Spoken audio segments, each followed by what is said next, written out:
are people who Allah makes many things easy for them. Please listen to this carefully. Allah makes many things easy for them. For some of you, Allah made money easy for you. It's just easy for you. For some of you, confidence is easy.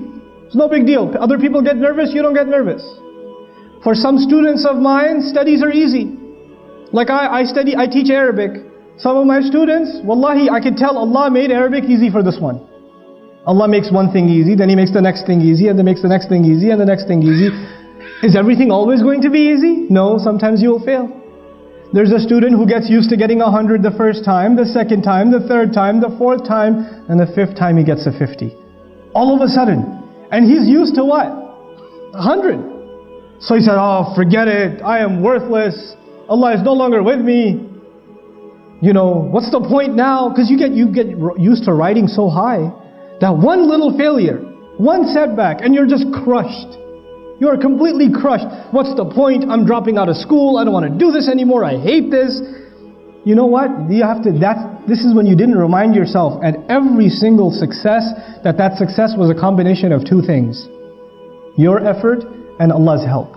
Every single 100 you got before wasn't because it was easy. You put effort and Allah gave His barakah. You put effort and Allah gave His barakah. And this time when it doesn't happen, two things could be wrong. Number one, maybe you didn't put enough effort. And when you don't put enough effort, Allah does not give His barakah. And maybe even if you put effort, Allah decided that He will not give you barakah, maybe that's better for you. One of my best friends in life used to be a Hindu. And he wanted to go to med school. And he was a straight A student. Straight A's his entire life. Perfect scores. Highest scores in the SATs. Applied to med school, he was expecting a full scholarship. He got rejected. He was completely shattered. He ended up in a different university. He decided to do computer science instead. And he's still a Hindu. He's completely depressed. Except he met people in his new college, Muslims, who he started hanging out with, and within 2 years he took Shahada. And he looks back now, he goes, thank Allah I didn't make it to med school. When I failed med school, I thought it was the worst thing that ever happened to me. And now I look back at my life and I say, I failed med school, it is the best thing that ever happened to me. You know? Now his kids are memorizing Quran, subhanallah. So sometimes we have to have trust in Allah. We get used to riding a high wave, and one little setback comes and we lose our trust in Allah. And then there are others who Allah gives you one difficulty, then He gives you another difficulty, then He gives you another difficulty, and He gives you another difficulty, and you start believing that I will never accomplish anything. My life is just difficult, man. Everything is hard for me. I keep getting fired. I keep failing my tests. I keep doing that. You get depressed.